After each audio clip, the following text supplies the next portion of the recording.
As I mentioned, the last two sessions of this part are going to be on quite interesting topic on the spiritual and the body. You might think that there is actually no relationship between spirituality and technology, and that's a subject that Limor from Microsoft is going to address. And you will discover there is actually a link. So without further ado, Limor, the floor is yours. And I've promised her that we will let her run through her presentation, and that question will be after and not during the presentation. And you want the clicker.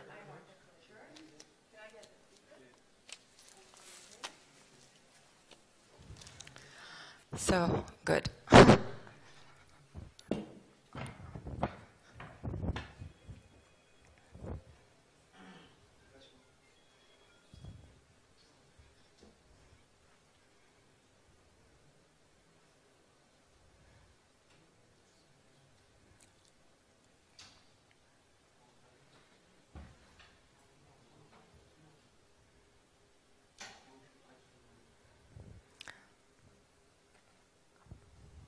At least it's not. Oh, this is too close, maybe. Let's see. I wanted to say that at least it's not a problem with Microsoft Office or something. PowerPoint. It's not my fault. Good. Okay. So technology really is about making the impossible possible. With technology, we can fly, we can travel to space, and today we can even print a kidney. And it's really a miracle, or almost a miracle. But when we think about technology in our day-to-day, we mostly think of what makes our lives more convenient, more efficient, more productive, sometimes more fun. But can technology make our life happier, more peaceful, more conscious? Or in other words, can technology really can technology accelerate our spiritual growth? And there isn't a single definition for what spirituality is or what spiritual growth is, but I'll tell you what is mine. So my personal spiritual growth is really a non-religious, it's important for me to say, it's a non-religious spiritual journey that is really about introspection and expansion. And introspection in the sense of really getting to know myself better and who I really am and my inner being, what makes me feel good. And a process of really letting go of fears, of anxiety, letting go of ego in order to feel happiness and peacefulness. But it is also a process of expansion. And by expansion, I mean expanding beyond the notion that I'm just a physical body and start exploring my consciousness as well as other realms of consciousness. And it's been very exciting for me to find that two main aspects of my life who I thought are not related are actually related. And so today I'll show you some example of how technology accelerates spiritual growth. So let's start with artificial intelligence. Artificial intelligence drives introspection. We're getting better and better in building or in solving problems that really requires the complexity of a human brain. And as we are getting better, and as we are approaching the point of building artificial intelligence that either equal or exceeds the capabilities of a human brain or our intelligence, then we start hearing warnings from leaders about how this is going to be an existential threat, or how it could really spell the end of the human race.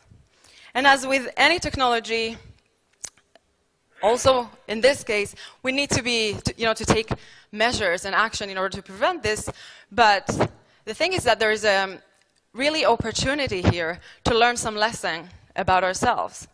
And I've been in many discussions about artificial intelligence, which is really a passion of mine.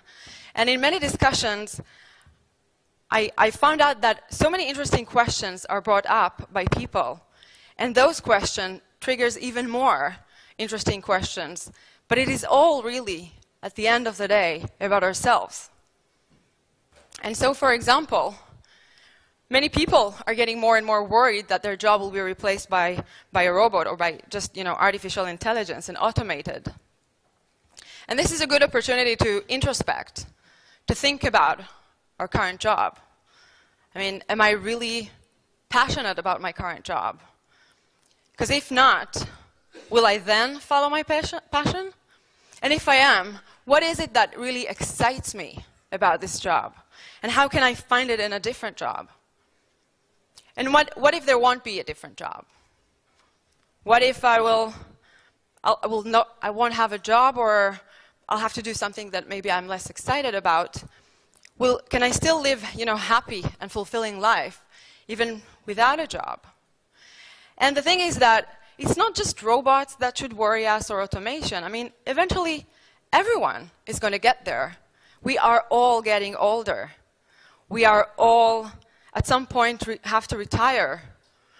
Or at some point, will be just replaced by younger, brighter minds. And we need to be able to find our happiness and our peacefulness and our fulfillment with or without a job. So it really triggers thinking. AI triggers it, but it's really something we need anyway to think about, with AI or not. But it kind of pushes us to it. It drives us to there. And what about building conscious machines? Because intelligence is not really about problem solving or performing tasks that humans can do. It's really also about consciousness, emotions, awareness. What will happen when we'll start building conscious machines? And this brings a lot of questions about ethics. And what rights will those machines have? Or can we have a relationship with them? Many questions that eventually, in many cases, just boils down into the question, how do we even know that they are conscious? And how can we prove that they are conscious? And maybe consciousness is not really about proving, but actually about feeling. But we are already seeing that some tests for awareness, self-awareness, and consciousness are being developed. And we will probably keep and see more and more tests that are being developed to prove consciousness. And as we develop those tests, we get to explore our own consciousness, because those tests will reflect the perception, our perception of what consciousness is. And so we get to explore what makes us conscious, or what do we think consciousness is and awareness is. And are we really just physical bodies, or is there some consciousness? Is really the brain, does the brain generate consciousness, or maybe it connects to or called upon consciousness? And questions about body and mind, I mean, this is not new. Questions about body and mind, body and soul have been asked before, but mostly by philosophers, psychologists, neuroscientists. And with artificial intelligence, we really get the opportunity as individuals to explore our own consciousness and what it means to be a conscious being. And from our own consciousness to global consciousness or to global awareness, the internet really encourages or increases global awareness. With the internet, we get to be some sort of a unifying force of people that is beyond cultural, beyond political, beyond geographical boundaries. We get to extend our awareness beyond our own reality and be involved in other realities. Sometimes realities of others who suffer or in pain. It could be humans, animals, or the planet itself. But with the internet, we are really becoming emotionally involved. It's not just about watching TV or reading about it in a newspaper, like it used to be, like the way we used to communicate. It's really about being connected to others, to really feel what they are feeling, to be part of their reality. And so we get to be emotionally connected, and we share, and we discuss, and we support each other, and we really become part of the solution. And it doesn't mean that we have to take some, extreme measures or radical steps in order to be part of the solution. It can be just, small steps that we're taking, some decisions that we're making, like making a donation or volunteering activity, or go vegan or vegetarian, or just eat less meat. And by the way, this is not real leather, important for me to say. It can be planting a tree, recycling, small steps. But the internet is not all about sharing the pain and the suffering. It's a great platform to share love. And this is one of my favorite campaigns by an Israeli designer. And the campaign was the message was very, very simple. It was, Iranians, we love you. We will never bomb your country. And within 24 hours, thousands of photos were posted to Facebook, both by Israelis and Iranians. And they shared the messages of love and peace, showing that love and peace really lie in the people and not in politicians. And so we are become a network of emotions, of connectivity, of humanity. And we see compassion, and we see pain, and we react with compassion. And we see love, and we react with giving. And this is how we become global consciousness, collective consciousness.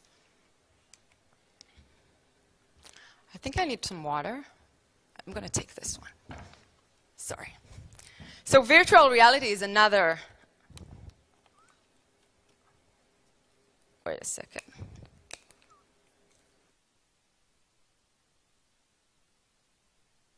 So virtual reality is another technology. And with virtual reality, we get to explore our own reality. And what does it mean to be real? And how do we perceive reality?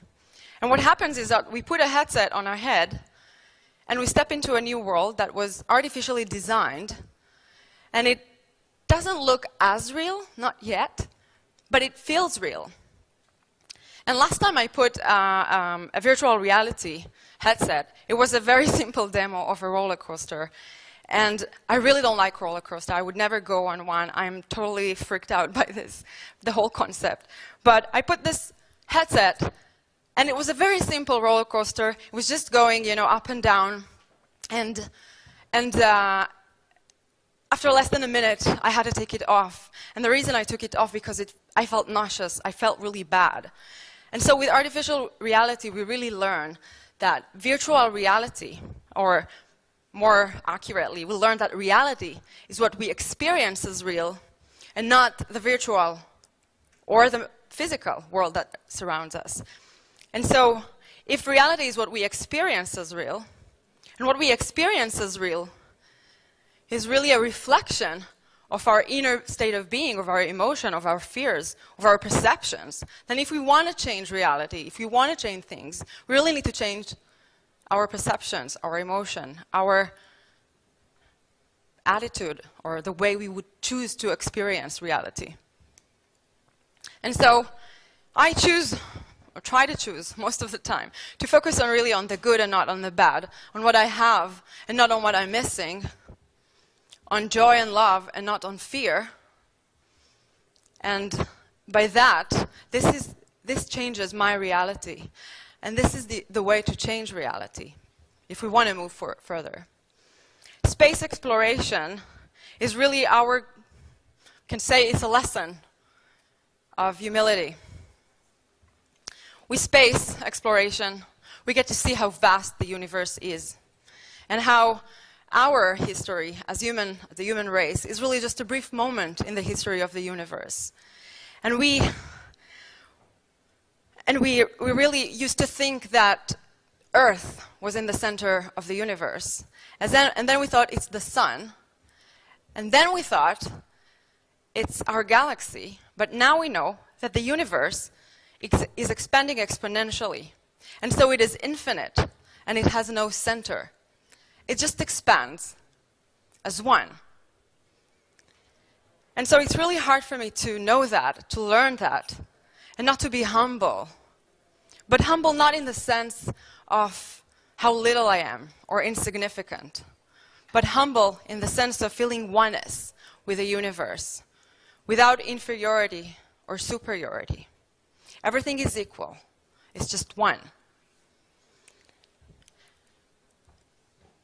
And so I've showed a few technologies, and there are some more, that I feel accelerates my personal spiritual growth and accelerates this growth. But the truth is that I could have been standing here and telling you the whole story the other way around. Because we developed this technology based on our needs, based on our curiosity. We wanted to explore space. We wanted to create consciousness. We wanted to communicate better. We wanted to create new worlds, to create new experiences. And so, if technology accelerates, if technology accelerates spirituality or spiritual growth, and I could have told it the other way around, then spiritual growth also accelerates technology. And if technology accelerates exponentially, then spirituality or spiritual growth accelerates exponentially as well. And so knowing that, I really can't help but wonder whether the expanding universe is really consciousness exploring itself. Thank you very much.